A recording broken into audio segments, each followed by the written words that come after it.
Hi.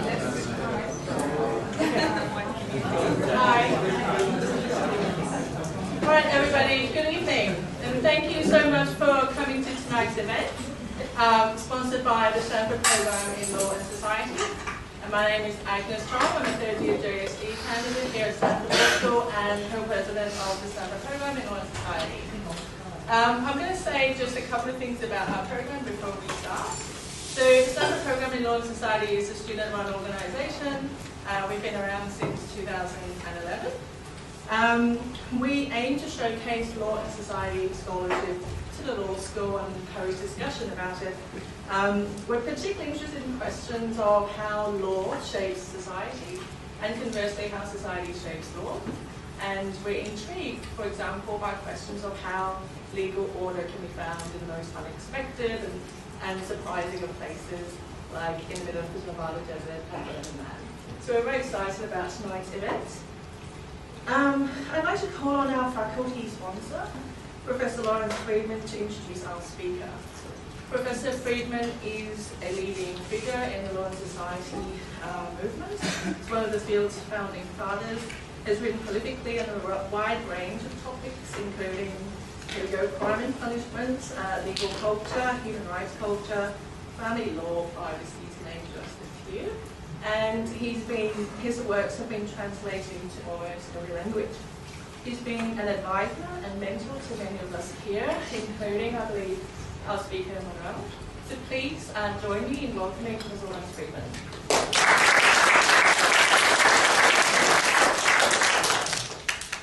Well, she could have mentioned, Agnes, Sue could have mentioned, but didn't, that I'm also the author of mystery books, which are extensively on Kindle and so on, well worth reading. So it's a tremendous pleasure to introduce Manuel Gomez. He's really, he's a rising star in the law and society world, and we're very proud of him because he's our product. Manuel is born in Venezuela, but you know, we don't choose where we're born. He found his way to the Stanford Law School. And at the Stanford Law School, he was in the Skills program, Stanford Program of International Legal Studies, then in the doctoral program, where he wrote a wonderful dissertation on dispute resolution in Venezuela. It's really a marvelous piece of work, especially the chapter on Dr. Diablo. A unique, I won't tell you about it. You can read his dissertation. Can you? Yeah, okay. And not that they want to. No, sure they do. He's now a professor at the Florida International University in Southern Florida. He's written a great deal about topics in the law and society area. Says here he's also, I should say that he was a teaching fellow here for a couple of years, the teaching fellow in charge of the Skills program. Says here he's led a working group on law and policy in Latin America, sponsored by the Center for Latin American Study at Stanford. He's been very interested ever since he was a student here in dispute resolution, which is how he came to write this piece, although I suspect he really wanted to go out to Burning and see what is this amazing, strange thing. But you know, I think Manuel is a natural, first of all, he's a natural-born scholar, and he's a natural-born sociologist. He doesn't have a degree of sociology. I consider a natural-born sociologist as somebody that just loves to talk to people, loves to go to strange places, loves to investigate how the world works. It's something that I'm very sensitive to because I am the opposite. But I went into legal history because I didn't want to talk to anybody. Manuel is the opposite. His most recent research has been about the Jains in India, where he's flown out there. And I know that in the future we're going to have a brilliant paper their dispute resolution processes. Meanwhile, it's just an enormous, it sits down here, but I don't want to mention that he's the co-editor of Law in Many Societies, but I'm also a co-editor. But we couldn't have done it without Manuel. He's always been invaluable. He's one of our real stars, and it's an enormous pleasure. And by the way, I've read this paper, and I think it's terrific. So it's a real pleasure to introduce Manuel. Okay?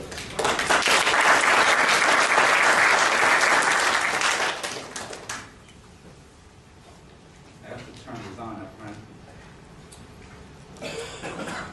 Well, thank you, Lawrence. Thank you very much, and thank you to Agnes and the other members of the Law Society organization here at Stanford Law School. And it is truly, truly a pleasure to come back home. And in a few minutes, I'm going to tell you all about Burning Man. And one of the first thing, actually, that someone who goes to Burning Man that encounters is a big hug. And people say, welcome home. So this is, to me, it's coming home. And of course, I'm very grateful to some people in the room. There's Mark, Deborah, and others who have provided support in many ways, who have read, who have listened to some of these ideas. And of course, some people at the Burning Man organization who've been fantastic in being providing and open their doors when not a lot of people open the doors to those who are writing them something that you're not very sure what they're going to say. And then also all the burners out there and the non-burners as well. So the story that I'm going to tell you about today, if this works, I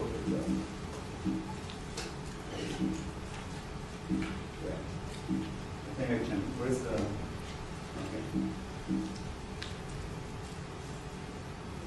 So the story that I'm going to tell you about today is a story about, well, I'm going to start off with carnivals.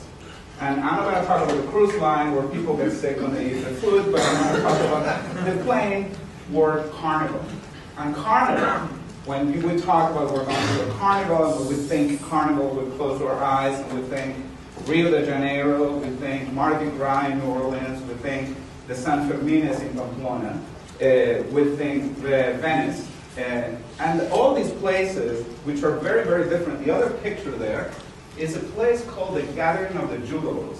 And a lot of people know about this, but this is kind of so those are the extreme characterizations of carnivals. And carnivals have a good side, or there's a good way to look at carnivals, and there's also what I call the dark side of carnivals. But the good side of carnivals is that carnivals depict the break from the routine, leisure, fun. People wear a mask. People are someone else. And break means you're someone else for a limited period of time. And the word carnival says it all. There's a little bit of a dispute on what's the origin of the word or the meaning of carnival. I like the Catholic version of it, which in essence means that carnival is a period before Lent, before you give up something, which is usually meat.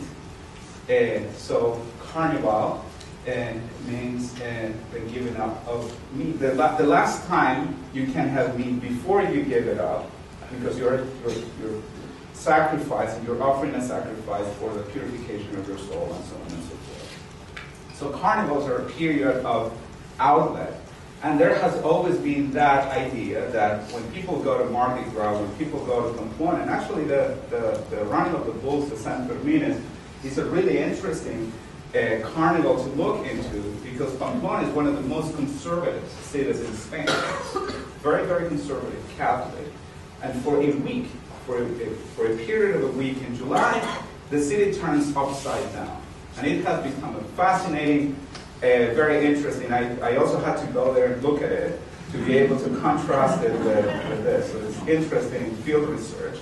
And Hemingway had written about it and so on and so forth. But I'm not going to bore you with that. So the other way of looking at carnivals is carnivals are places for unruliness and crime. Those of you who live in cities that host carnivals, like I do, I live in Miami, and we host different events, rowdy events, you only have to read the news or to drive around. It's not a perception. So perception is part of it, but it's also reality. Police and law enforcement activity steps up in anticipation and for the duration of carnivals. And if you look at the crime statistics in urban settings, in New Orleans, in Rio de Janeiro, in many other places, you see that there is a hike in certain types of crimes, usually violent crimes. And of course, that's a topic for another day, because then there's this differentiation whether those carnivals take place in an urban setting, or whether those carnivals take place in a non-urban setting or in an isolated setting. But the imagery of carnival has that duality, because on the bright side, the fun and the license, and on the downside, the danger associated with carnivals. And of course, you know, the fact of the police. This also happens in concerts, like mass concerts, not the concert that you probably go to, some of the classical concerts, but like rock concerts or mass gathering events are usually also places that for a period of time, because concerts, you know, those of you who were alive in the 60s and still remember the 60s must remember Woodstock. You could also remember, well, younger people, Rock in Rio, even younger people, Coachella. So in Coachella, which is, I think it's going to take place a few weeks from now, right? So in Coachella, only in 2012, last year, there were 235 arrests. I'm not going to bog you with the details of the statistics, and that's good for now, because we're gonna come back to this later. So what happens when you organize an event, and calling Burning Man a carnival is touchy, because most people that I've talked to when I use the word carnival, they say, oh, this is not a carnival. And it might not be a carnival, but certainly has some features that would lead to someone who's an expert on carnivals to say, this is a carnivalesque event. Why do I call it a carnivalesque event? Because there is a period, it is a period of license. People are encouraged to be someone else. There is also, you know, this is also a contentious issue, because then someone would say, no, you're encouraged to be yourself. The person that you cannot be in your real life, and you come here and you will cover your you know, whoever you are. But the point is that you are someone different. You can wear a costume. You can adopt any name. We're going to talk about it in a few minutes. You can apply a name. And most people do. So I don't have to call myself Manuel. I can call myself something else for a week. And people won't ask questions. I won't ask questions about what is it that they do outside of Burning Man. And it is the perfect environment. And it's isolated. The point there is that that's about the place where Burning Man occurs. We're here, and it's as far away. It's in the middle of nowhere, or the center of the earth, as some people from the local towns like to call it. So if we were just to give you a sense, those of you who haven't been to the Burning Man event, I won't call it a carnival anymore, even though it has carnivalesque features, we'll call it the event. If it were held here, that gives you a sense of how big the area is. We can see another one. This is an aerial picture of the city, Black Rock City. It gives you a sense, and we'll talk a little bit more about that. And this is the superimposed picture of Black Rock City on San Francisco, just to give you an idea of the size. So Black Rock City, Nevada, which is this temporary city that gets built to be only used for a week. Of course, the building of this infrastructure is not a week-long project. You know, there are people working year-round to make that happen, at least to prepare the campus for all that takes place during that week. But to most people, to most of the participants, to the bulk of the participants, this is only a week-long window. Because not everybody can take more than a week and it gets expensive and all that. But the population in 2012 was 56,149. So you get to this place to share with more than 50,000 people. Anonymity is something that is widely accepted and also expected. So people could dress up however they want, like they do in carnivals. And the organizers there's a lot of symbology also associated with Burning Man. So there is this idea that whatever is outside this fence is the default world, and then there's a real world. So the real world of Burning Man is this city that gets built for a week, where you can engage in any imaginable form of radical self-expression. I'm paraphrasing here. The media has written extensively about Burning Man. Of course, it's a very attractive topic. You know, it's eye-catching to anyone who's seen a picture or who's seen a video of the Burning Man. You're probably going to spend the next half hour trying to find more pictures, because it's really interesting to the senses. So people have called it from different media, freaks in the desert, Woodstock of the 90s, the bonfire of the techies. This is because of the proximity to the Silicon Valley and San Francisco, where it originated. Some people were more positive and says this is America's hottest festival, and not only because it takes place in the desert in the summer, but because it's really interesting. And some people said a blazing desert party. So all of this gives you the sense, and of course there's a lot written about it, a lot published about it. Nothing, almost nothing, probably a few things out there, but almost nothing on law-abiding behavior. And I was always concerned, because I started doing this research 6 years ago. So the first time I do remember I went to your office and I said, Lawrence, you know, I've heard about this thing and I want to go. And I had told Deborah too. And she looked at me like, oh, this is not going to go well.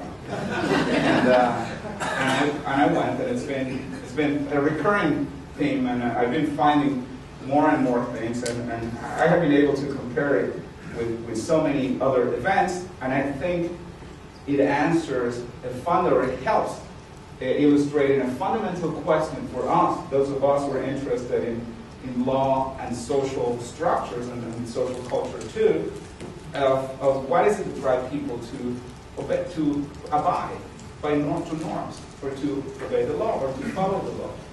We spent years in law school trying to explain this with jargon, and we looked at the most obscure examples in the legal literature, and we're not able to answer this question for ourselves. So I hope, this is how I'm going to answer it, because this, of course, is a very exceptional reality, but I think it would help to understand under which circumstances people are able to show some law-abiding behavior.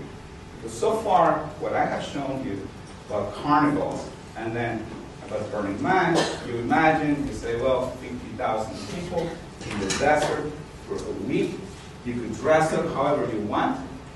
That was a spoiler, I'm sorry. You can dress up however you want. I don't know anybody who goes there. I have a few friends who are kind of crazy.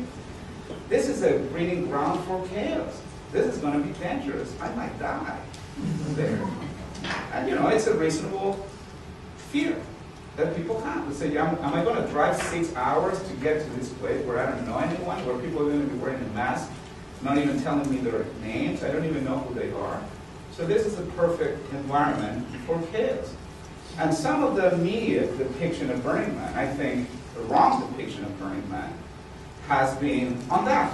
Has been, this is dangerous, this should end, it's very this and very that. And that's what caught my attention. And I will be pleased to report today that it is a very safe environment. But not only that, that's music to the ears of probably the organization, the people who go and believe in Burning Man. But I want to go further. I want to get into this exercise of trying to explain why. So you remember Coachella, only in 2012, there were 200 and some arrests. In Burning Man, in the last 12 years, there have only been 72 arrests. That's it. Someone here could say, well, it depends on how you report crime. Because crime is usually underreported, or there's a lot of criminal activity that is not reported. And there are many blogs of people addressing Burning Man on that particular question. Say, oh, because someone doesn't want to report certain crimes, because there's a lot of this crime, because a friend of mine was a victim of this and that. But that's unlikely. Why is it unlikely? Because the reporting is done by the police. So the police has a presence. For law enforcement, not only the police, law enforcement agencies, there are at least, and some people in the room might be able to correct me, there are at least 11 agencies, federal and state agencies, that are involved in different capacities. They're not all law enforcement agencies, but because of the event takes place in federal land, there are many agencies. So BLM, the Bureau of Land Management, is probably at the top of the list of this activity, and then because it happens in Pershing County, then Pershing County Sheriff Department is also doing law enforcement there. And they're the ones who are making the citation, issuing the citations, making the arrests, and reporting them. And believe me, the police is really interested in reporting the crimes that happen at events. I've looked into the statistics of Mardi Gras and the Jazz Fest of New Orleans, and the police are eager to tell people this is dangerous. Also because, it builds legitimacy of the police, it also expands their budget, and there are many other rationales. So it's unlikely that this is skewed. It might be, there might be some underreporting. There's underreporting of crime in Sweden too, but it is highly unlikely. So it is, from the standpoint of the official statistics or official crime statistics, it's a very safe event. And also, if you have the opportunity to look at the type of crimes where people are being arrested for, most are fraud-related offenses, not really the type of violent crime that happens at the carnivals. And then if you follow through and you get to what happens to the cases, what happens to the suspect that was arrested, and if you go all the way, you see there's a lot of plea bargaining, and then it ends up being settled for much, much less. So most of those cases are thrown out. And that's a really interesting point that I want to address in a future paper. So this community of 56,000 people rests on some values, or at least the organizers have over time developed this list.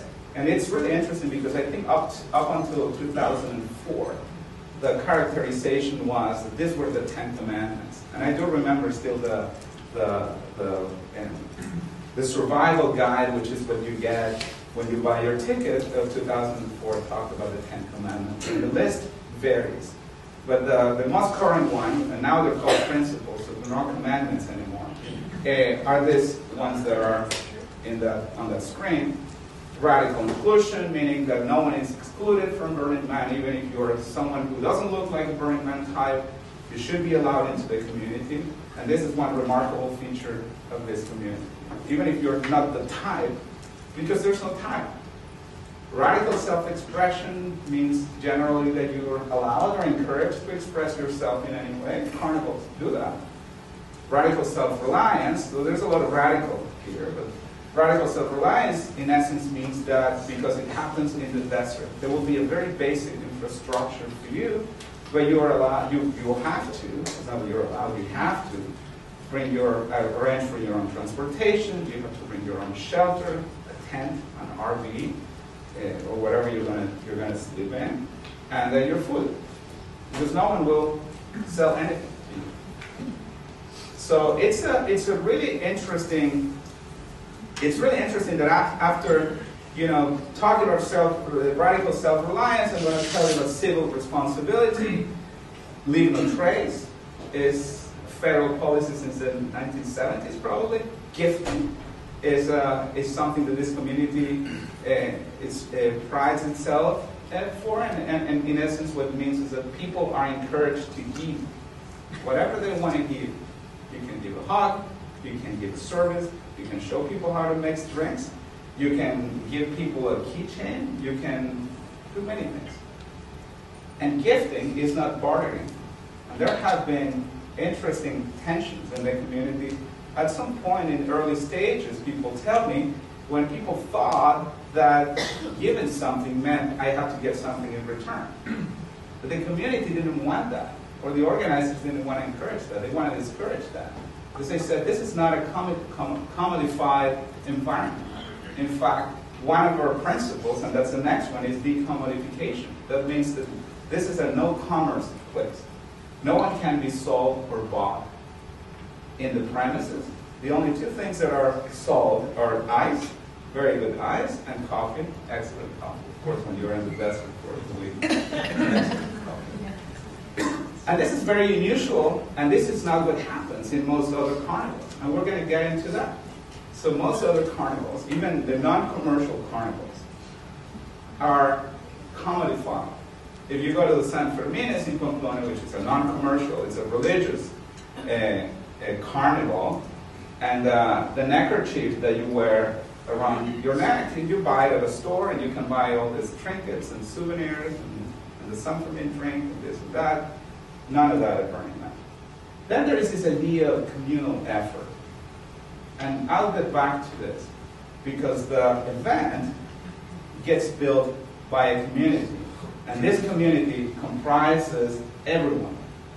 The newbies, the ones who just arrived, like me in 2006, and those who have been attending since 1986, which is the first time where any of this took place in Baker Beach in San Francisco.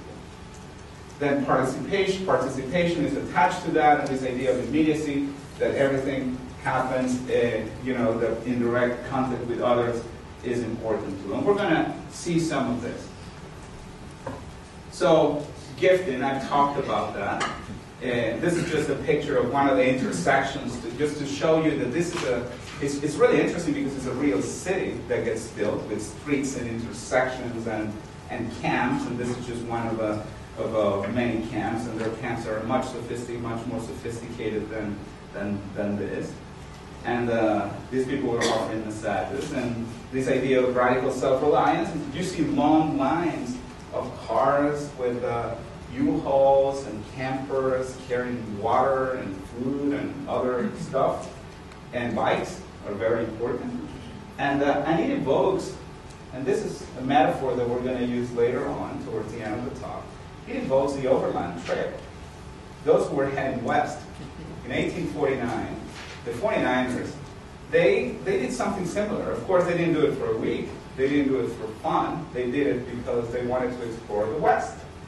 But those explorers of the West, we will see, were operating in an environment of norms without a government. So there is some resemblance, and we're going to go back to it later. So to give you a sense of how fast this event has grown, this is only the last 12 years. It's not free to attend. You have to pay an entrance, and one of the reasons why you have to pay an entrance is because the event takes place in federal land, so there is a permit, and there are expenses associated with getting the permit and doing all the infrastructure, and also being able to run an operation year-round. A headquarters in San Francisco, like probably around 50 staff that make this happen. So that shows you the number of people. This is the population, and those are the prices of tickets. And of course, 2013 is not there because we don't know how many people are going to attend in 2013. Always people say it's going to be bigger, and it has been bigger with the exception of 2009, which is a dark year. Right? So in 1986, we're a few friends, around 12 people. I don't know if that's the exact number. People have given me different numbers, saying, "Oh, so-and-so was not there. This was there." Anyway, so got together at Baker Beach. Summer events, summer festivals are very common. Burning stuff at a summer festival is very common in many cultures. And that's what they did. And it was the effigy of a man, aka the weaker man that some people have probably read about. But now we've gotten to the 50,000, 56,000 people mark. So what is at the core of this community? Volunteering. So one of the tenets of the community is that everyone who attends, even the person who's attending for the first time, they're not spectators. Actually, the community has this non-spectator rule. When I first got interested in Burning Man, people would say, oh, there are no rules there, it's anarchic, it's a utopian experiment that is very anarchic, and there were many rules. And then some other people say, well, there are some rules, but rules are not good. But then this proves that rules that exist, that are legitimate, are probably good. So volunteering is a very important component here. If someone said once that up to a third of the population of Black Rock City could be volunteering in some capacity. Of course, some people are on the payroll year-round, but that's only 50 or probably a little bit more. But then there is a lot of people, hundreds of people who are volunteering in different capacities. And then it gets to the point where the last person who came for the first time has offered to carry something or to paint something or to build something, and they're volunteers as well. And that is one of the components that towards the end, I think, and I will come back to it, as one of the big achievements of this particular type of community. That by engaging people, but telling people you're not a consumer, which is what usually happens in a carnival. When you go to a carnival, when you go to Venice, you are a guest, you're a spectator. So the carnival is there for you to enjoy, but it's not yours.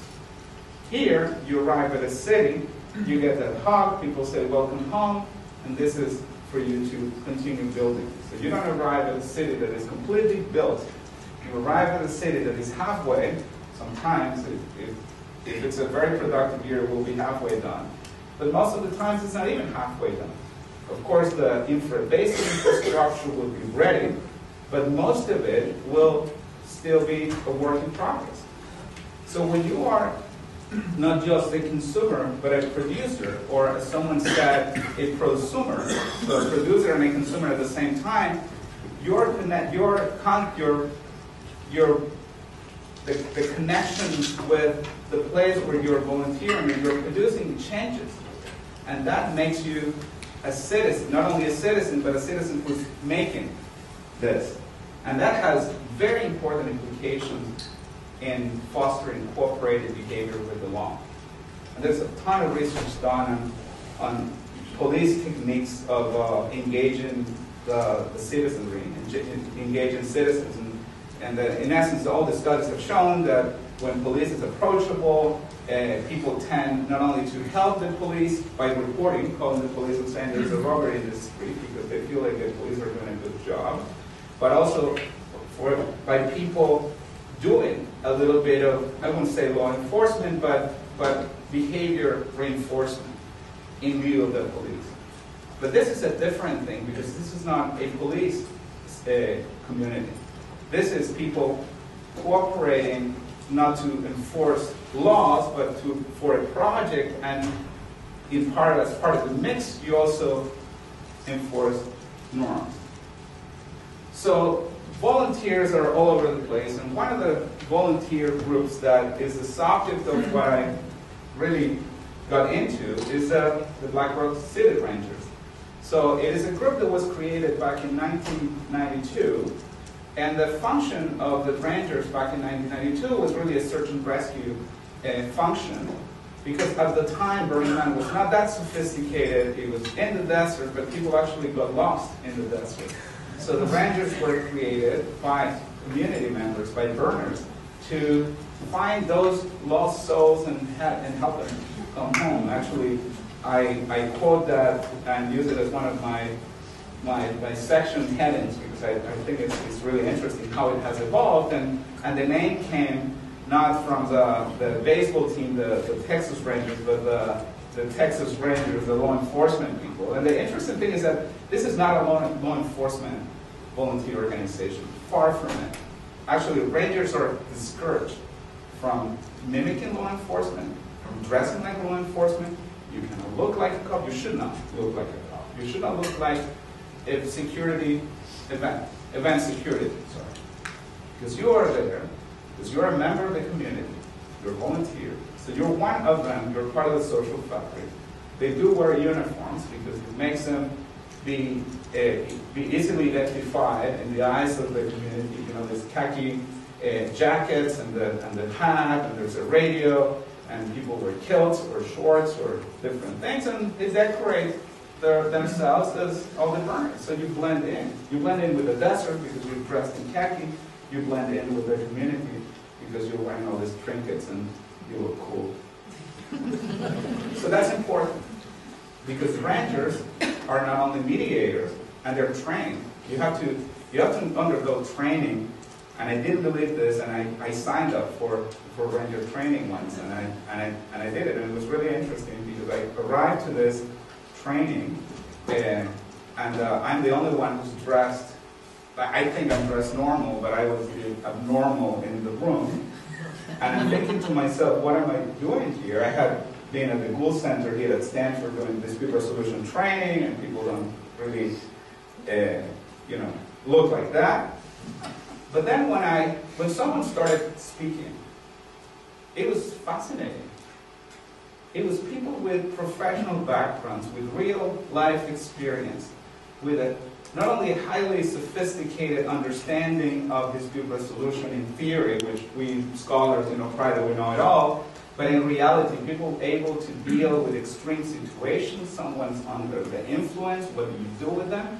I never read about that when I was reading about mediation. How do you deal with someone who's intoxicated?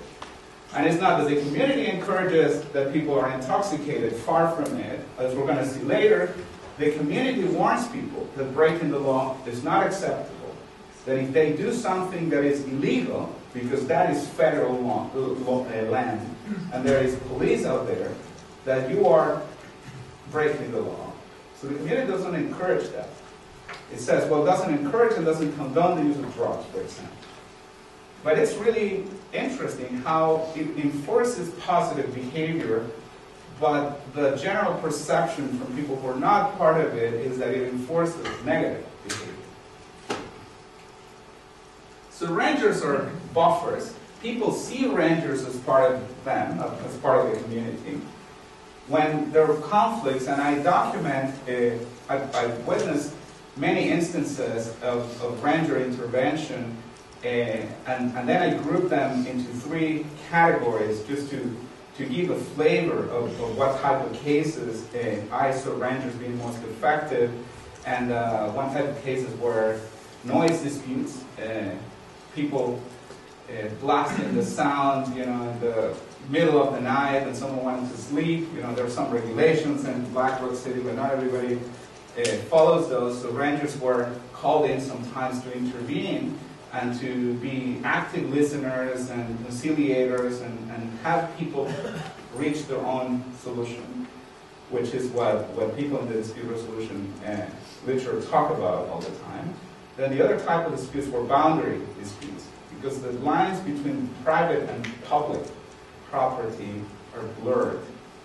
You have your own car, you have your own food, you have your own camp, but you're also offering people to walk in and out, and you might say, well, you can sleep here, you put couches out there, and but someone might decide to overstay, or someone might decide to pitch their tent in what you think is your little private lot, because the organization said, yeah, you can build here, and you have this as a perimeter.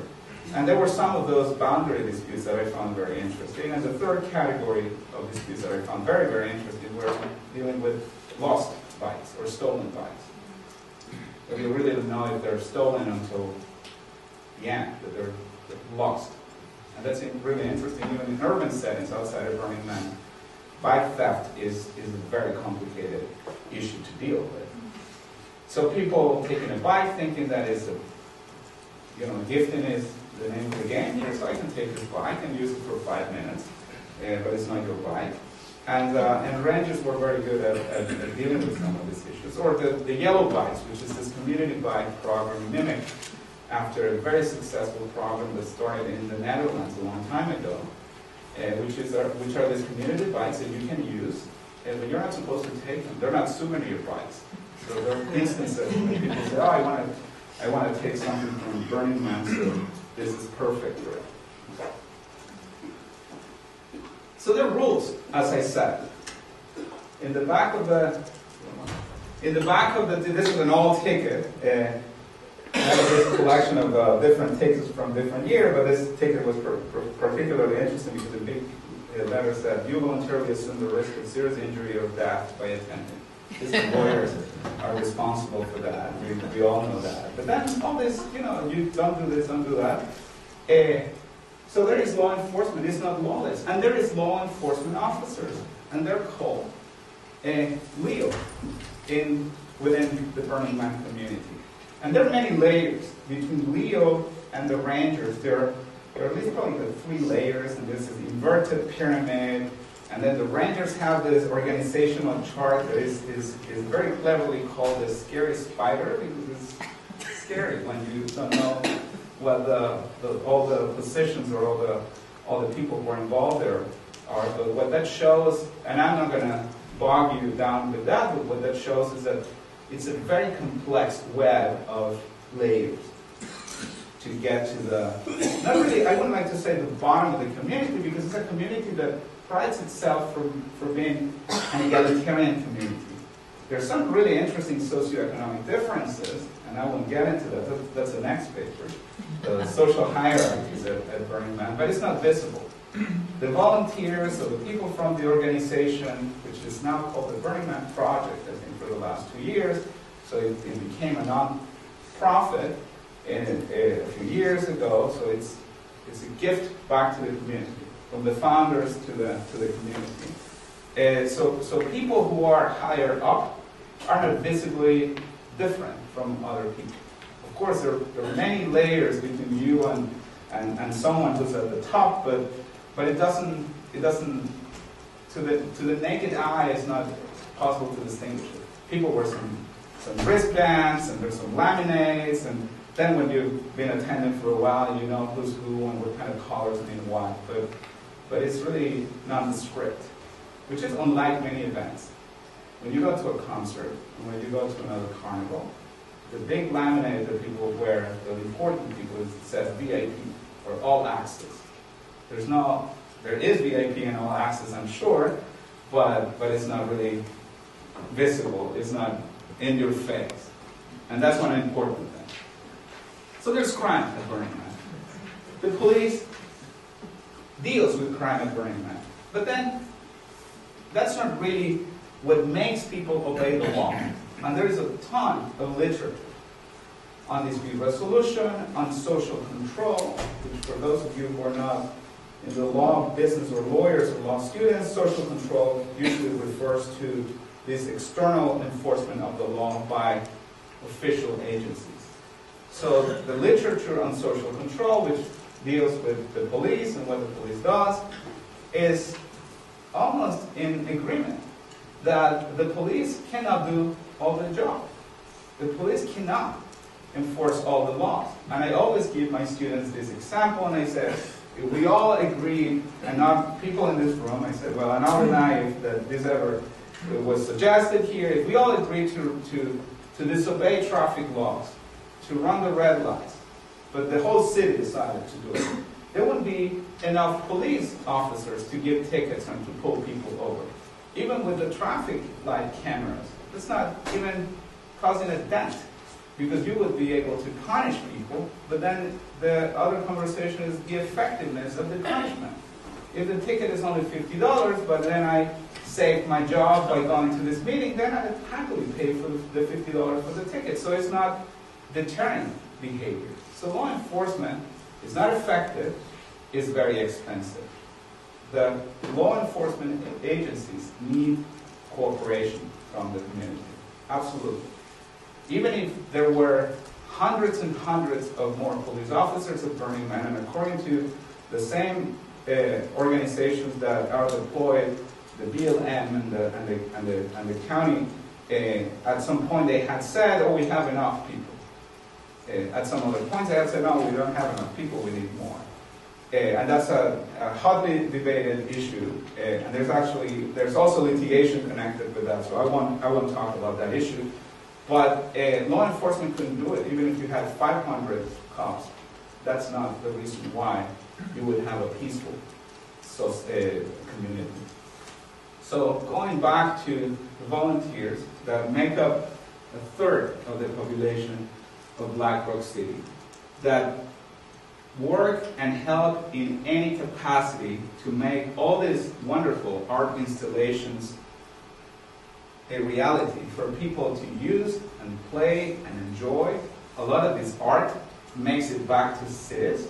There are some really interesting large art pieces in San Francisco, for example. There are in some other cities.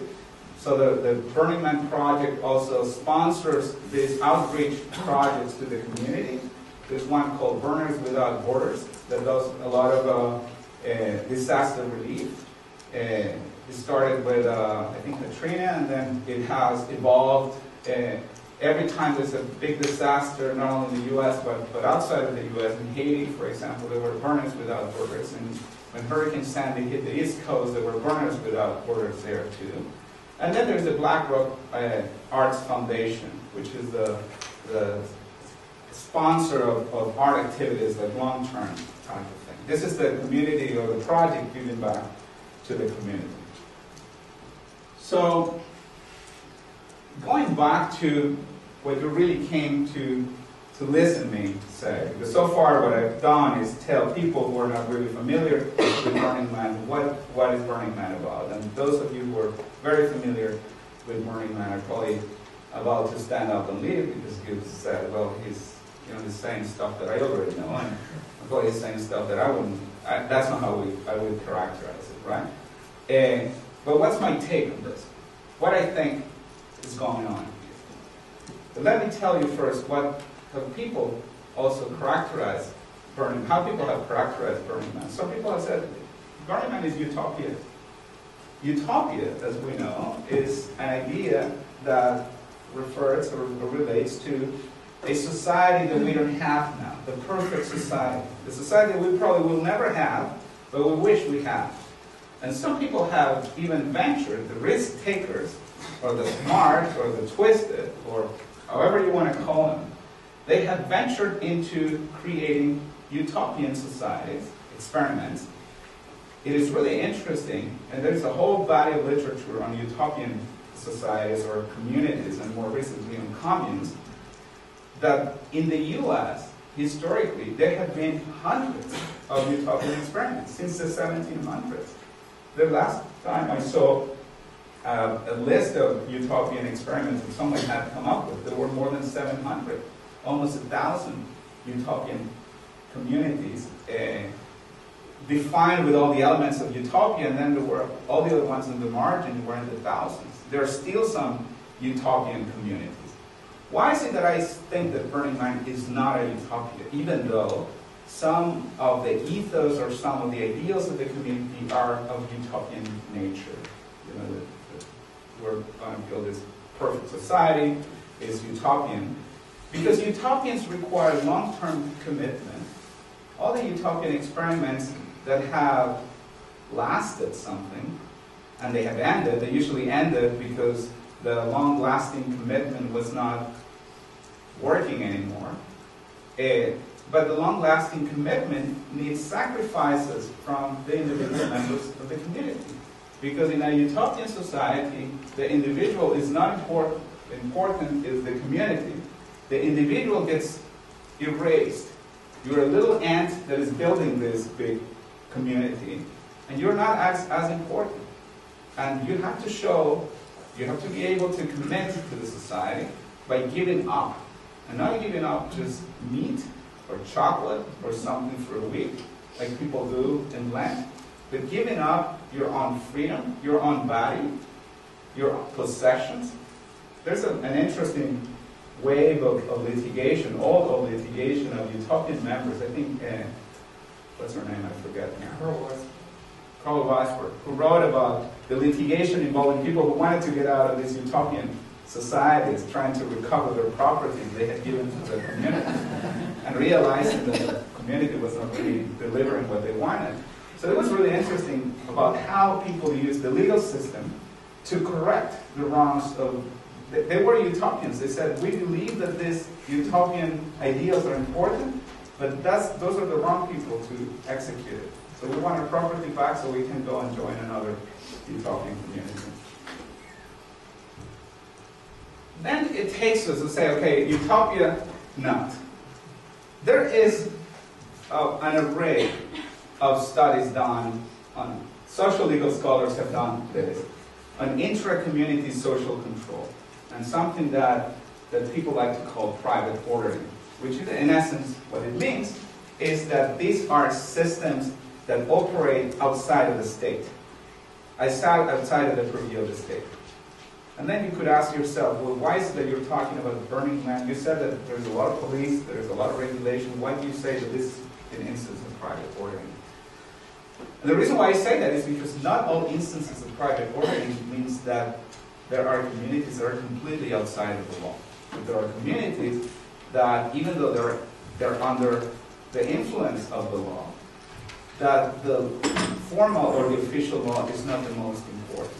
And there are 4 pictures here, and I'll tell you what those pictures are. So 2 are from Japan, one is from Belgium, and the other one's from New York City. There is a wonderful study done by Eric Feldman, who's a professor at the University of Pennsylvania Law School, the tuna court. So he wrote about dispute resolution in the tuna fish market of Tokyo. And his take was these are all repeat players.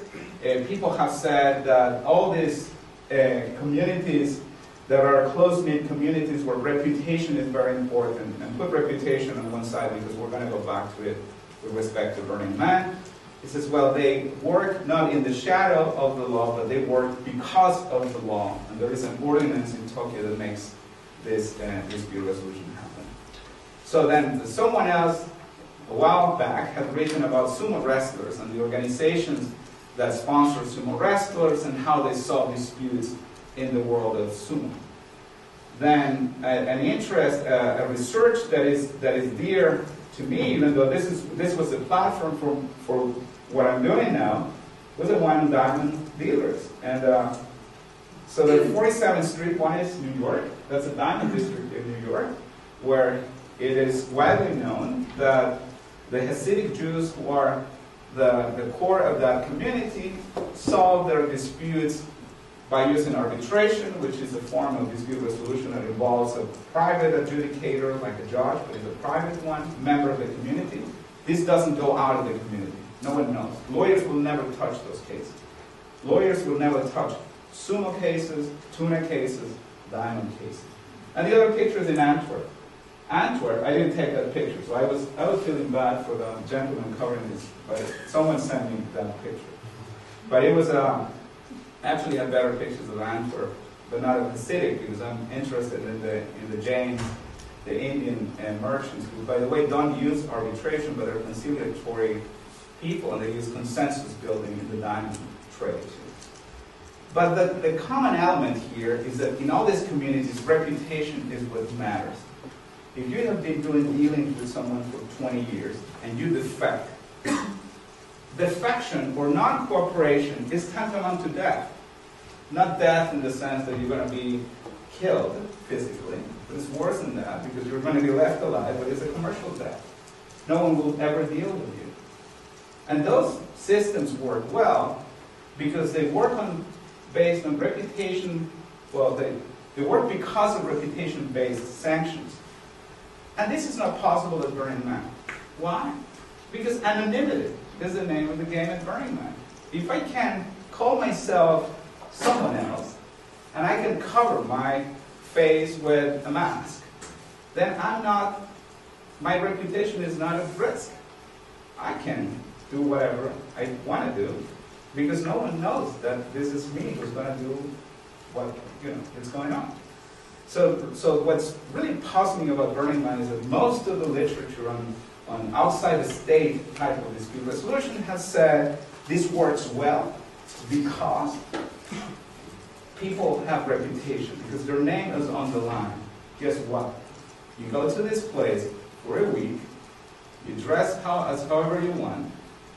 If you have money, you could be an offender and with money, so it's not that the entry barrier is too high, that it's too expensive to go. You have the funds and the resources. In fact, if you have money, you have an airplane, there's an airstrip, a little airport. You could fly in, misbehave, and fly out. And some people have probably done it, but it's not common because the community will really not sponsor or support that research, that behavior, sorry. But before we get there, and this is the second to last point, and then I'll tell you what my take is. So we've seen the reputation-based systems, and now I had told you when I showed you that picture of cars in line in the desert that we were going to go back to a metaphor, the 49ers, the people who crossed the Overland Trail in 1849 and for the next probably 60 or 70 years. And that was an instance of norms without government. And it's really interesting because at the time, and John Philip Reed wrote several books on this fascinating research on the Wild West. And then he incentivized or motivated more people to write on this. And there's another fascinating book called The Not So Wild Wild West. Because the premise was, okay, people, when they headed west, they headed to the unknown territory. People were coming from different places. There were people coming not only from the United States, there were people coming from all over the world. I came across a wonderful story about all these Chileans who had come to San Francisco in the 1850s and 60s. In the mix with all the people who had come from New York, with all the people who had come from all the eastern states, Chinese who had come in looking for gold. Those were, people who were motivated by the gold rush. So there was no government. And people used to characterize, when they would write back home, they would talk about seeing the elephant. Because at the time, no one had really seen an elephant on this side of the world. So seeing the elephant meant encountering something unknown. And it became a really interesting metaphor. Wives would write to their husbands, have you seen the elephant? And then, oh, honey, I haven't seen the elephant yet. Let me tell you what's going on. Or some people would say, I am fed up of this adventure. I think I have seen the elephant. So seeing the elephant was not necessarily getting to see an elephant, but was to encounter all these difficulties or these unknown. So the Wild Wild West was never so wild. And what John Philip Reed uncovered, and what many others who came after him uncovered, is that there were rules made on the road, on the trail. People coming from all different places, they had to maximize their relationships. There were some rules devised for economic gain. Some people wanted to maximize the fact that they had made a huge investment to find gold in California. So they needed to share, they needed to cooperate. But then along the road, people realized this is not only money that is driving us to come here. There's something else that is bringing us here. Because those who stayed and liked it, they started building a community. So it was not instrumental, their interest in cooperating or in devising all these norms. It was something more than that. And this is, I think, the connection with what I'm going to tell you then about Burning Man. Because on the Overland Trail, there were wagon trains and miners' codes. There was some lawmaking taking place. This is a really nice picture. It talks about Judge Roy Bean and the court cells, the justice of the peace. And this is a multi-door court, and then sells ice and beer. I thought it was good. Anyway, so what promotes order in the desert? Now that I have walked you through all these different examples that have some connection, that have some resemblance with each other. So the Overland Trail, again, I think resembles, in a way, the road to the Black Rock Desert. So every summer, people pack up their cars, skip town. San Francisco is a wonderful city to visit during that week because it's empty. You know, you can find parking, actually, and reservations and restaurants and all that. But that's the boring people, right? Because the cool people are in the desert. And, but it really resembles the Overland Trail because people who embarked on this journey to head west, they had to pack their stuff, they were enthusiastic about it. It was not a week long, but it was an adventure. And it was an adventure to embrace the unknown. And what you saw about Burning Man growing so fast in terms of population shows that a lot of people go there for the first time every year. So this is not the same 2,000 people who've known each other for 20 years. There is that too, and that's important. That's kind of the pillar of the community. There's a lot of people going every year for the first time, who had a friend of a friend of a friend who told them about it, or who watched a video on YouTube, or someone who just came from Japan because they watched a movie, or they saw a documentary, or they read a magazine article, and they said, well, I'm going to go. So what's really intriguing here is how is it that you get people who are not part of the community to become involved in the community? How is it that someone who doesn't speak the language, who doesn't know the social norms of life in the Bay Area, becomes a good citizen for a week? And probably, and this is the aspiration of the community, I think this is a utopian component of the community, takes some back home. So there are at least 5 points that I think are important here. And this is something that of course, this is the foundation for something that I want to continue exploring more. This idea of egalitarianism, that at least in appearance, the community is a horizontal community, that there are no visible social hierarchies. As I told you, it's a very complex reality to grasp it because, of course, you have the socioeconomic reality of the outside world gets reflected into Burning Man as well. Those who are extremely wealthy in the outside world will not be particularly looking like poor people at Burning Man. They will dress differently, they will stay at different RVs. You can tell, you can see. Even the costumes, the type of masks, you can see that. But that's not what the community highlights. The community highlights the opposite, that everybody's on the same boat, that everybody is a participant. So that takes me to the second point, inclusion. Not spectator rule. You're not a spectator. You're not here to the Coachella Music Festival, where when we stamp your ticket, you can go and see the performances. If you want hot dogs, you go there. If you want beer, you go there. No. You bring your own thing. You take care of your own garbage. There are no garbage bins. The community doesn't put any garbage bins in the playa. And that's remarkable. The littering is very minor.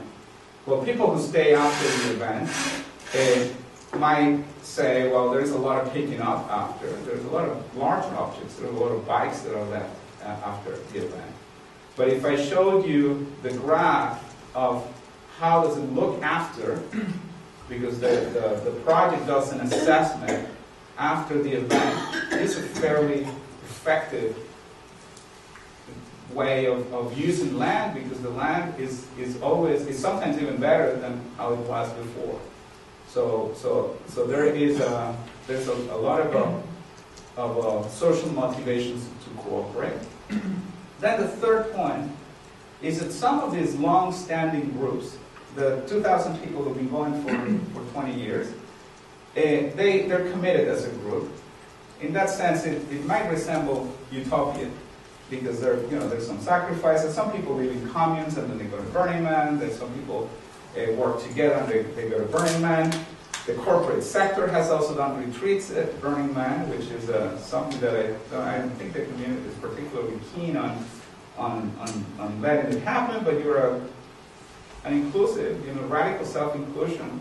So there might be a way to persuade these companies not to do it, how they're doing it, but everybody is welcome to it. It's a really difficult balance.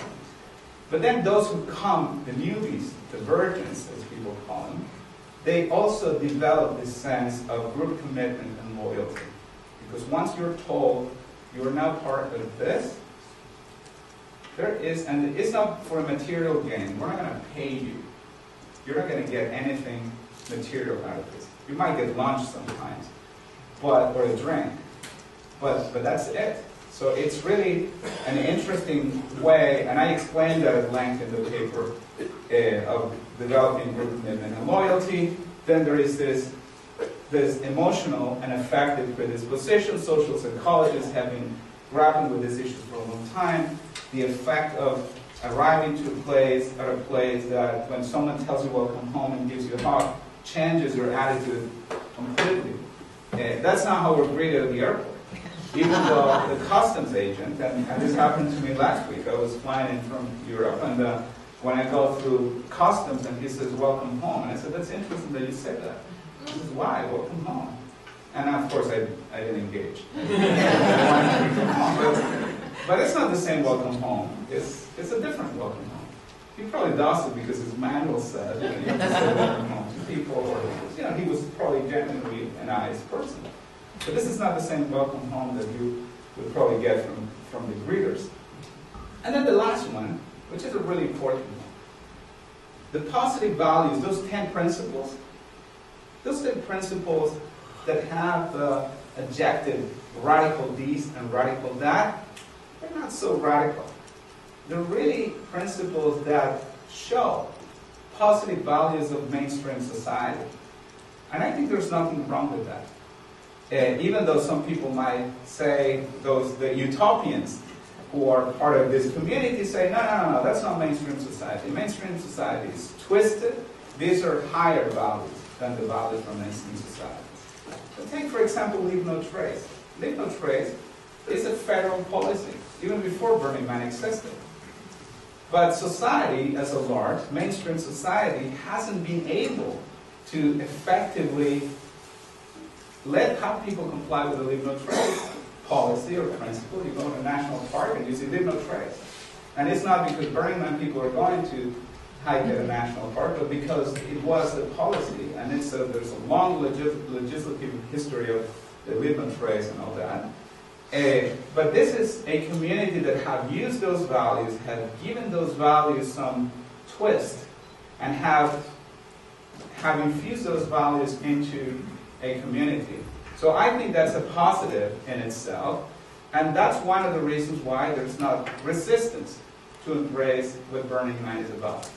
Because what it means through these 10 principles that have been reinterpreted by the community, and there's nothing bad about reinterpreting something that is positive about what we learned, is that people from Japan or Venezuela or Mexico or Israel who go there for the first time, they land in Reno, take a car, and get straight. They go to Walmart to buy the bikes and all that stuff, and they go straight to the desert.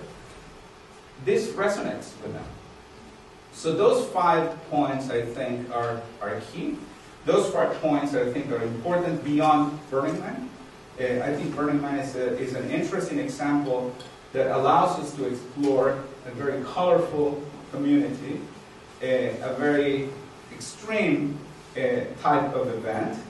The community insists that they are not about the event. It's that the event is just one thing. This is long-term project. This is not just that single event. And big efforts have been done in the last years to try to diffuse the importance of, not diffuse the importance of the events, but to strengthen other parts of the community. Partially because that would also relieve the pressure of all the tickets and the access problems that he has generated. And what's happening now, and I'll end with this, is that the project is reinforcing regional events, is trying to reach out to groups that are located outside of the United States, that people who attend Burning Man and then want to create their own regional events, and there are tens of regional events. There are some officially sanctioned regional Burning Man events, and there are some that are different. And so that's really interesting to continue exploring. So of course I want to end with an opportunity to request it, but I want to say something with this picture because there is a wonderful, wonderful member of this community, an artist who just recently passed away, Pepe Orsani. And I found in my file, when I learned of his passing yesterday, I said to myself, I have to find the picture. I was fascinated by this and many sculptures that Pepe had done. So it could be a better picture and a better homage to him. So thank you very much.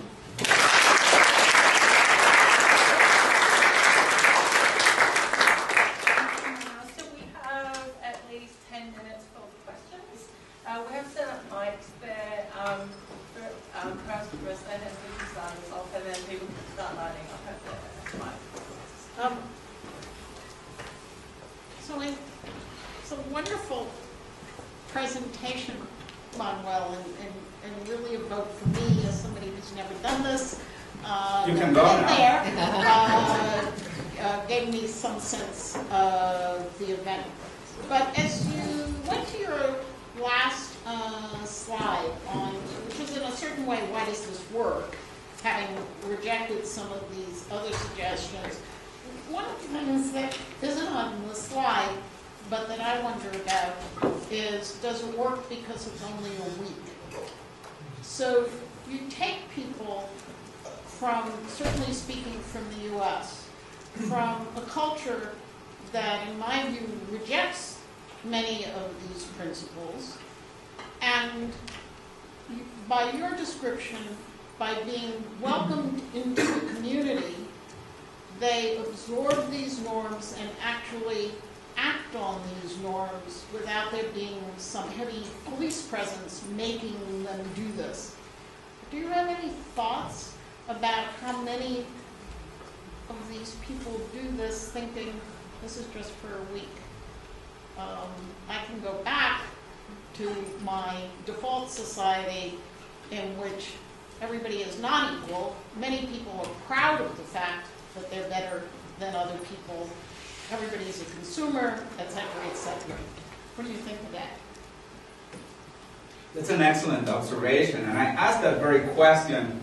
So the first time I went, I met this couple from Oregon, and they said to me, I said what I was doing, and they said, we live in a commune. I said, oh, that's fascinating, so we're talking.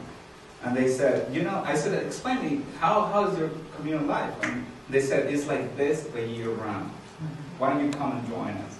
Well, I don't think I'm ready for that. I said, well, tell me more. What is it? How is it that you cover this? Is it a non-commerce? Yeah, everything. We have the 10 principles and more. We have more than that. And there were people, really interesting people, smart people. And I said, well, how do you figure out the economy part of it? They said, oh, we're still trying to figure it out.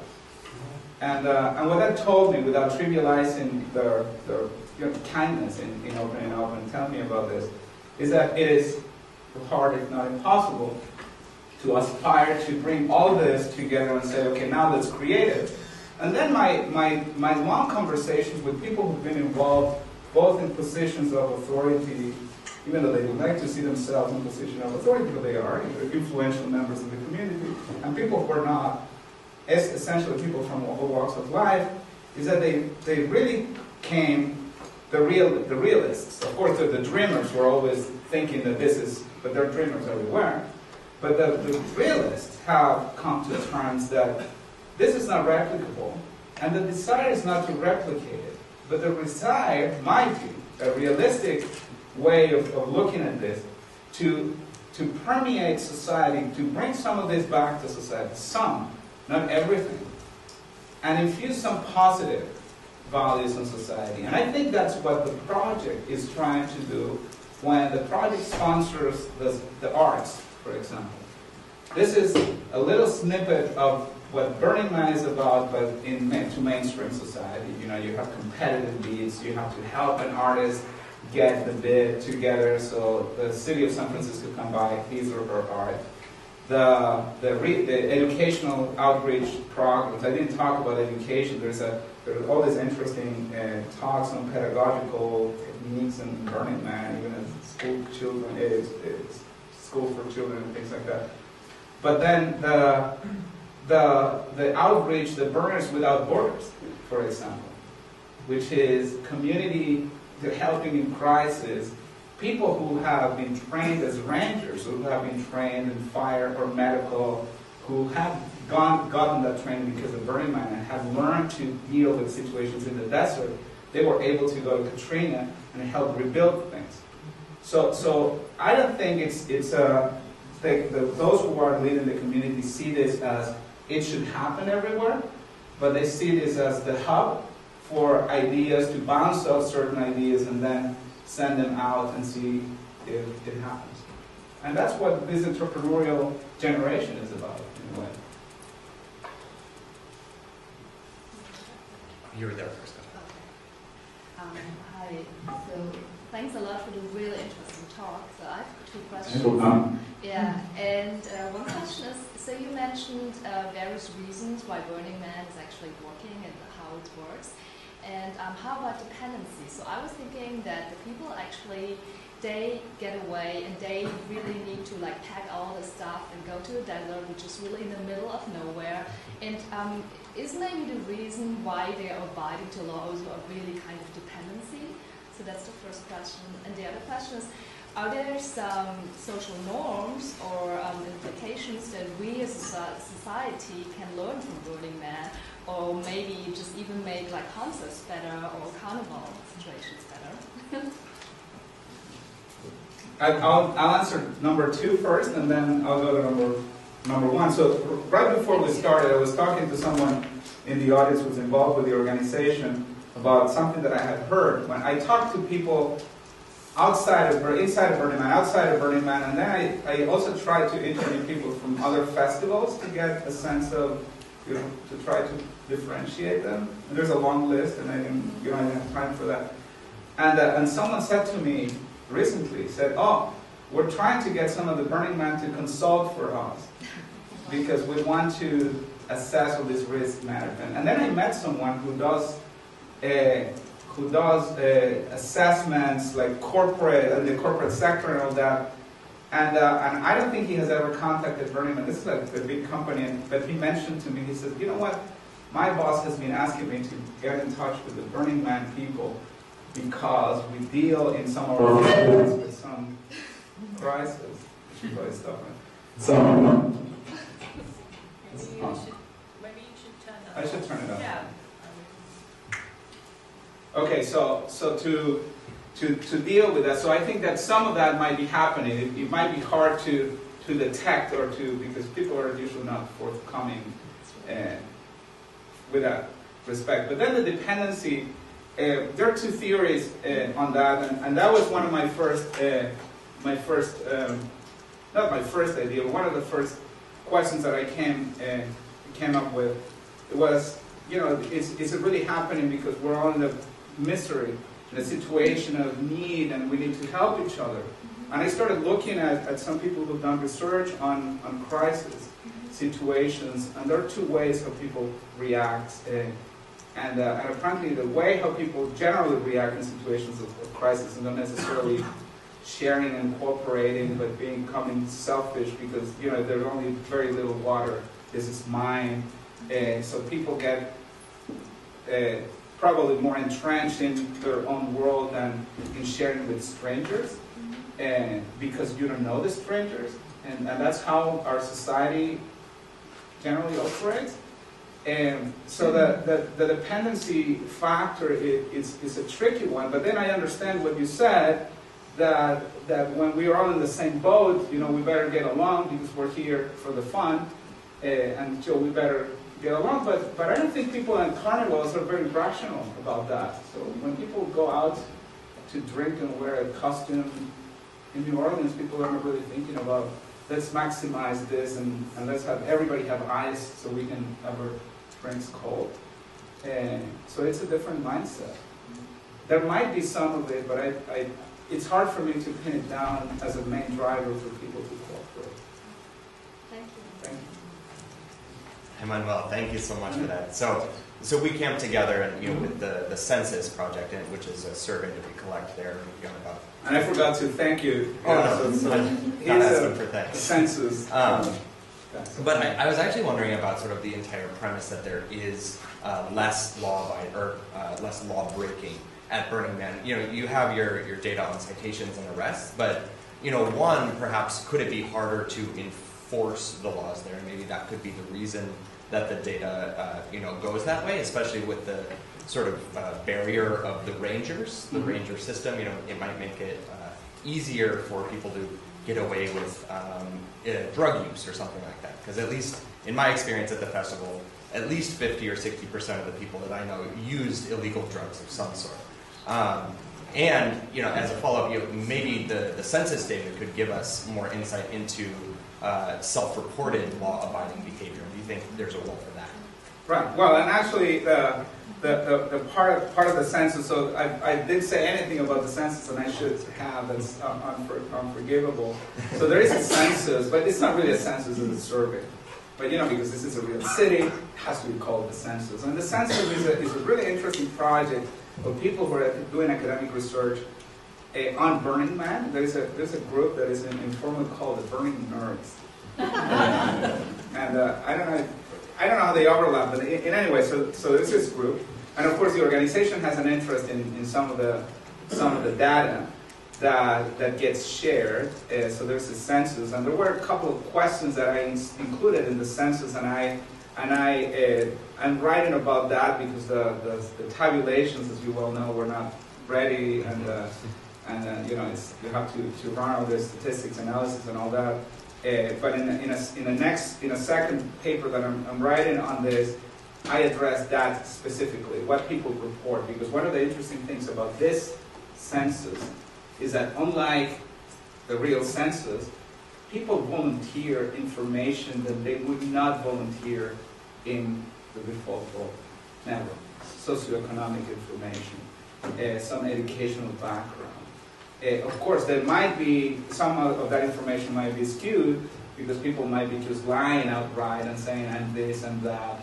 I am so this is a census form from 2012. You see, I was planning on talking about the census because I brought the form.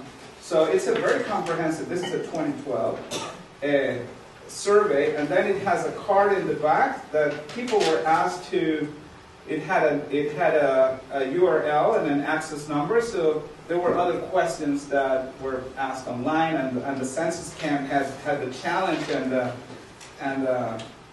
of putting stations there and having people input the data right away, because if you lose them, they're not going to come back. They're going to forget the little card. No one's going to hold them to it. Well, people did. Some generally did.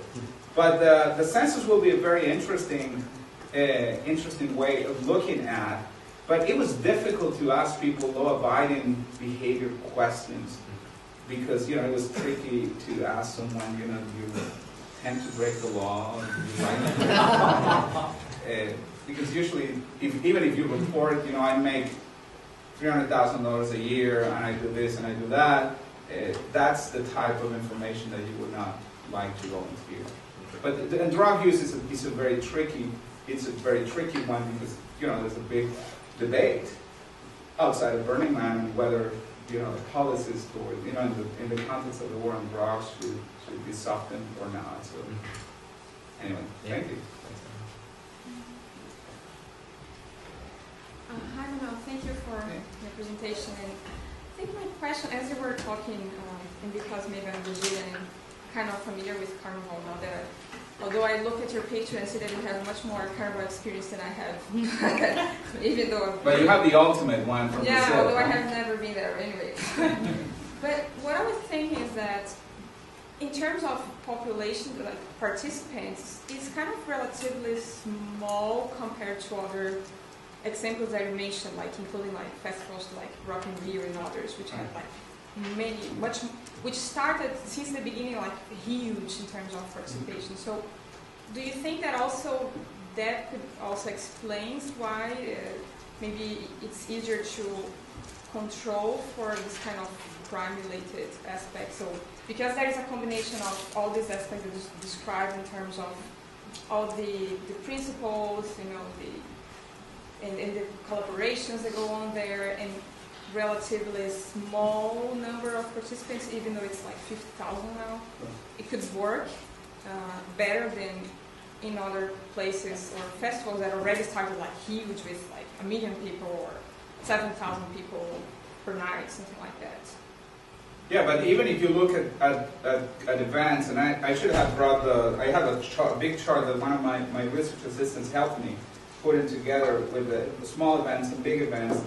That event, the Gathering of the Jubilees, that I had a picture, I didn't talk about it. It's a very rowdy event. There's a lot of crime, a lot of drugs, it's really an extreme of talking about events. It's much smaller than Burning Man, but the number of the crime statistics are through the roof.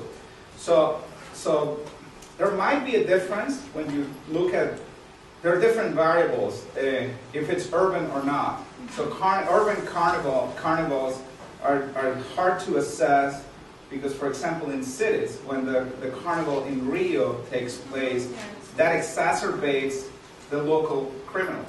So local criminals know the tourists are going to come, and they probably have an extra incentive to steal or to rob or to commit crime because they're already there.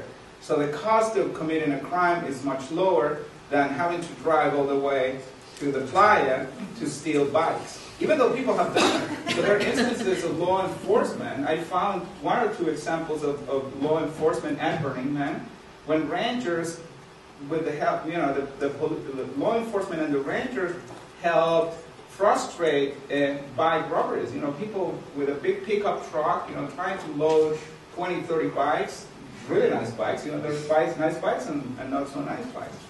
But the reason why I don't think it would make a big difference is because if the premise that control or behavior is better or is under control because of police presence, it's exactly what I'm trying to say is not a good explanation for law-abiding behavior.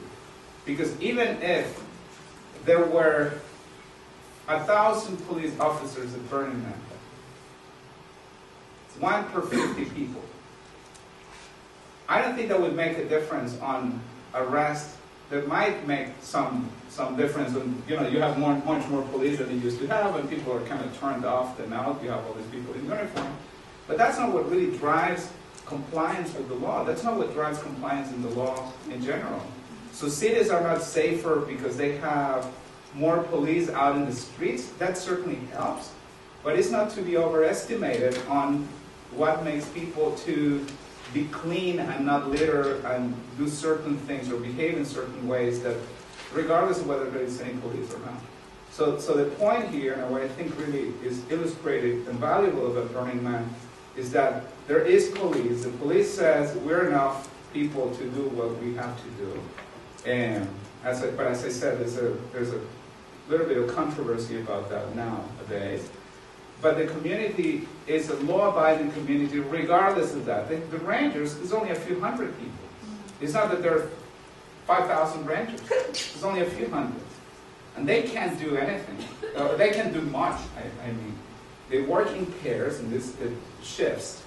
And you encounter rangers all the time, but it's not that rangers are always looking. And one of the things that Stephen was saying that some people have pointed out, they have said, well, part of the low crime might be that you have these buffers, these inter-community mediators that are people who are very cynical, say, well, they're helping cover up the bad stuff that happens.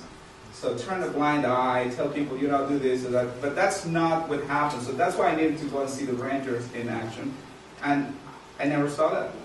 The rangers trying to cover people up on misdeeds or misbehavior is not what the rangers are about, because that would undermine their own legitimacy in the eyes of their own community. So that's for one, and for two, there is a very fluid cooperation with law enforcement and the community. In fact, the community enables law enforcement to do their job in a better way. There might be some pleadings filed in court that say otherwise, but the community, in fact, in light or in the wake of some litigation that is ongoing now on fees, the community sent a press release out right after it had filed a lawsuit against the county by telling people the event is about to happen, so we ask you to value the police for what they do. This has nothing to do with law enforcement at the event. And that was remarkable because, on the one hand, you are opposing parties in a litigation, and on the other hand, you say, well, we have to cooperate with them, and they're valuable as members of the community. So that is something that is worth it to take into account. I think we have just enough time for maybe two. Did you have a question? 3 questions. Last 3 questions. I noticed on your graph of statistics of arrests that the most recent year there were twice as many arrests as any previous year. And also about 10 years prior there was a spike, and I was just wondering if you had any indication of whether that was significant. You mean the spike of year? I don't know, not really. It was 24 in the final year. Yeah. Well, that is something that I have in my to-do list because, and the reason why I'm telling you it's in my to-do list is because this information is publicly available in theory. In practice, you have to, for some years, law enforcement agencies have been forthcoming and very helpful with us. When I started doing research, I had research assistants. I made calls, and my research assistants also made calls and built a wonderful rapport with people on both sides. But then it got very difficult, and we had to file this Freedom of Information Act request to people who are in the law business know that, and doing research is a pain, because sometimes you have to get to the point where you have to sue for this information. Because there's a statute that is called the Freedom of Information Act, and in essence, what they would say as an excuse, they would say, well, we don't have the personnel that's available to do that. If you talk to different, and this is not just the law enforcement that's involved here. I live in Miami, and I want to get the Ultra Music Festival, the crime statistics. And Miami-Dade Police Department would say, of course, that's public, but you will have to pay $50, or I don't know what crazy fee per page, because we have to send someone to retrieve it. And in order for me, and what they will give me is just the long report, and I have to disaggregate, see the logs. They will give me the logs in sequence.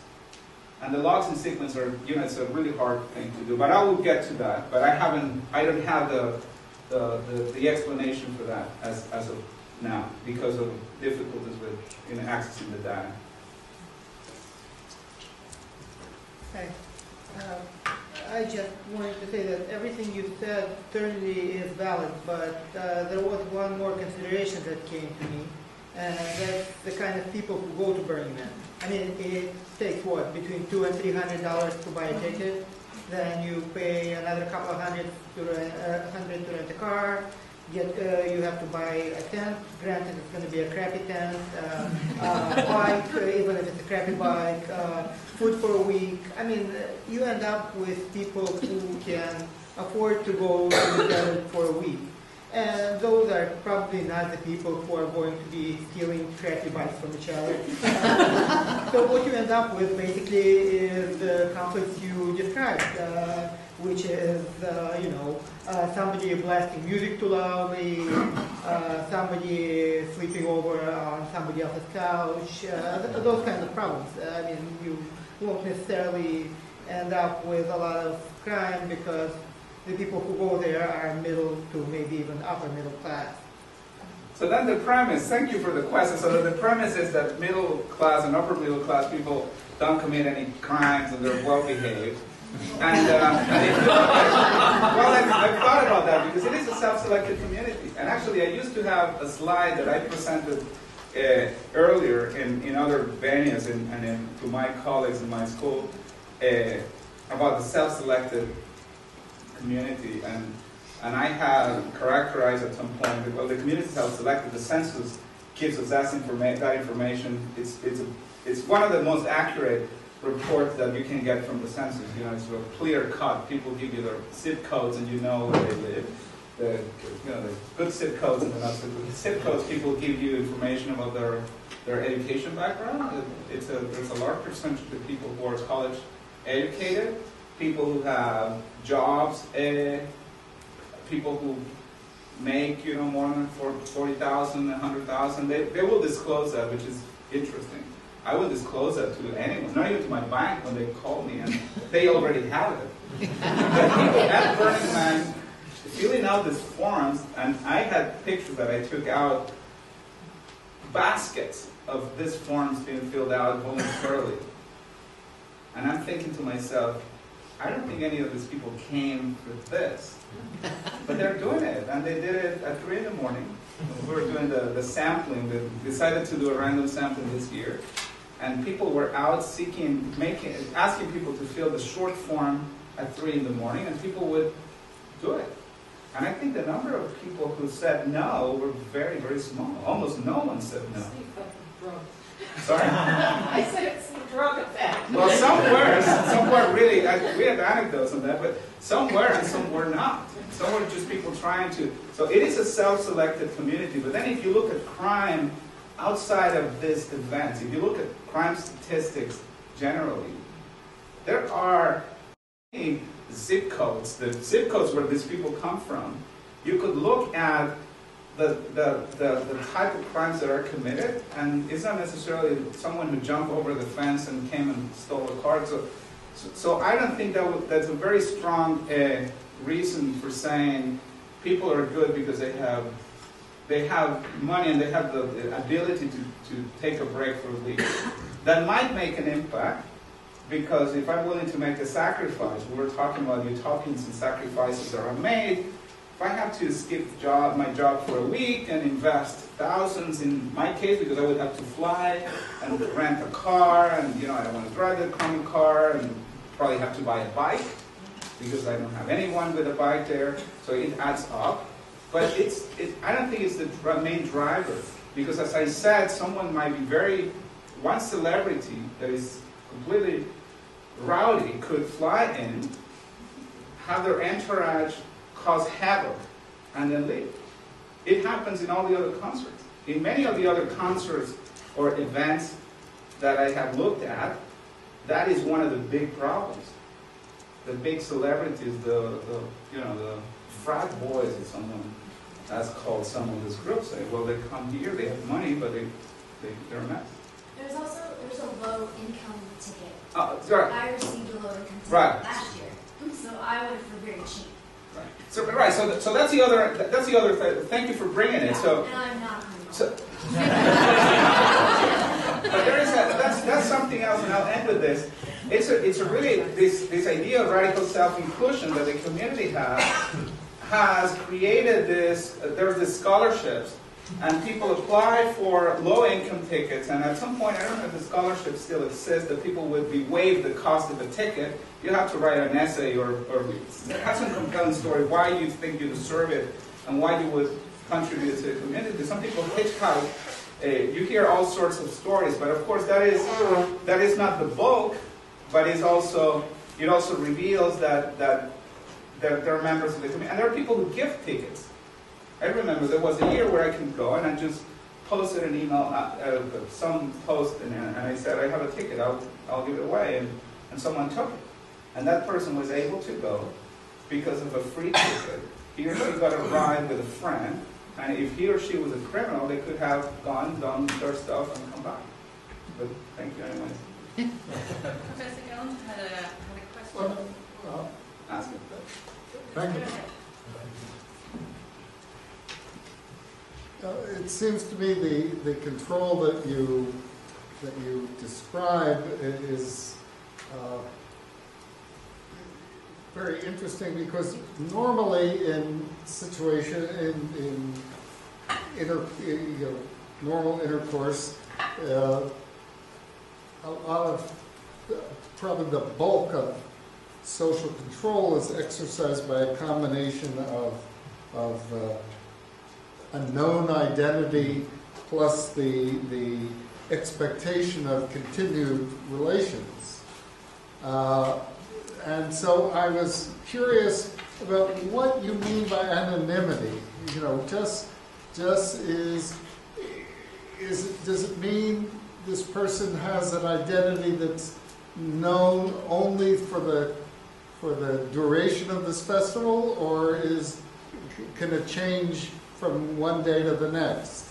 And so in connection with that, whether the factor of the expectation of continued interaction, which is the most powerful source of social control, whether there's more crime on the last day. That is, it might make sense to sort of look at crime over the course of the day of the week. Right. That's very interesting. And what you said, the last thing you said, the crimes, the spike of the last day, is what happens in casinos, for example. When casinos are about, I came across some research done on behavioral psychology on casinos. When they're about to close, people become risk takers, big time, because it's the last 5 minutes. So you better put everything you have, and whatever happens, happens. So there might be some of that, and this is going to end. It's like the world is going to end, now let's do whatever. So that might happen. And I think I have come across in my notes, but I never pursued that lead, and I will now that you have mentioned it, that there was at least there was some alert with the people were involved in different levels of risk assessment, and we could probably hear from someone who knows more about this, would intensify right before the burn, which is the big night of the event. I didn't talk about it. It's called Burning Man because a big effigy gets burned. But a lot of activity would happen in the moments leading to, during, and right after the burn, because people are exacerbated. The emotions are flowing in different ways. So that might be an interesting factor, and I just thanking you for that. So anonymity, as someone said from the back, it could be. It could be that someone changes their identity. I've heard, and I thought it was very amusing, but the person who said it was not joking. I asked someone, I said, "Who are you?" And he says, "Who do you want me to be?" I said, "I don't know. I asked you a question." I said, "Well, I asked you another question." Again. And but it's not usual. It's not common. So commonly people would, and you're not forced to. So people would adopt what Berners called a playa name. And a playa name is a nickname. People could be call themselves Bliss, Jaguar, Phone.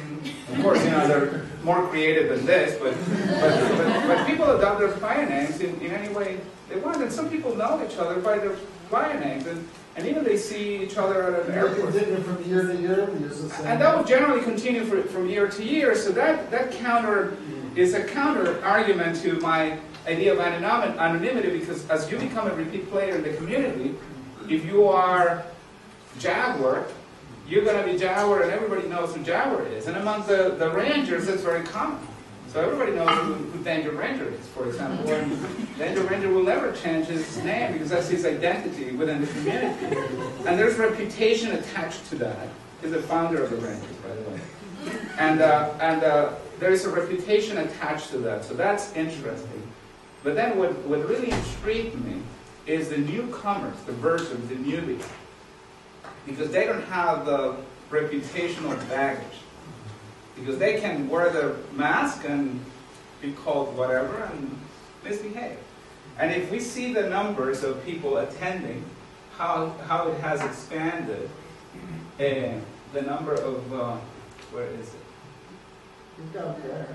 Oh, it was right. It's actually on the current chart.